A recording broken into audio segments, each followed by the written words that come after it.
I'm Gowri. நான் Sadhana Sri 5th standard படிக்கிறேன். என் first baby. First ட்ரோனா join பண்ணும்போது வேற ஒரு ஸ்கூல் தான் இங்கே ஜாயின் பண்ணோம். அவள் ஃபஸ்ட்டு ஸ்டார்ட் ஆகும்போது ரொம்ப ஸ்ட்ரகிள் ஆகிட்டே இருந்தாள். ஒவ்வொரு டைம் அங்கேருந்து இங்கே வேறு ஸ்கூல் மாற்றுறதுலேருந்தே கொஞ்சம் ஸ்ட்ரகிள் ஃபேஸ் பண்ணிட்டு தான் இருந்தேன். அதுக்கப்புறம் மேம் கொஞ்சம் கொஞ்சமாக தான் அவள் இம்ப்ரூவ்மெண்ட் ஆக ஆரம்பித்தா. ஃபஸ்ட் டைம் பார்க்கும்போது எனக்கு கொஞ்சம் பயம் இருந்தது. வேறு ஸ்கூல்லேருந்து இங்கே மறுபடியும் சேஞ்ச் ஆகிருக்கனால சர்வே பண்ணுறதுக்கு கொஞ்சம் கஷ்டப்படுறா அப்படின்ற மாதிரி தான் இருந்துச்சு. ஸ்டார்ட் ஆகும்போது மேம்ஸ் ரொம்ப ஹெல்ப் பண்ணாங்க. பாப்பா ரொம்ப ஒவ்வொரு தடவையும் எக்ஸாம் முடிஞ்சு பேரண்ட்ஸ் மீட்டிங் வரும்போது அவளோட க்ரோத் பார்த்து நிஜமாலுமே ஓகே என் பாப்பா பெஸ்ட் ஆகிடுவா அப்படின்ற ஒரு இது வந்து வர ஆரம்பிச்சிருச்சு.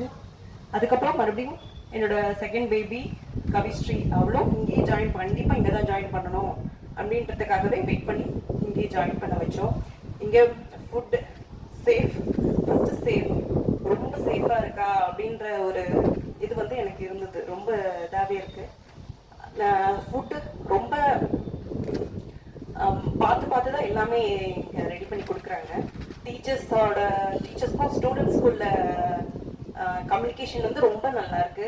அதே மாதிரி அவங்க ஸ்டூடெண்ட்ஸ், டீச்சர்ஸ்க்கு அண்டு பேரண்ட்ஸ் இவங்க 3 பேர்த்துக்குள்ளேயுமே அந்த கம்யூனிகேஷன் அவங்களோட இதை வந்து தெளிவாக சொல்றதுக்கான ஒரு ஸ்பேஸ் வந்து இங்கே இருக்கு.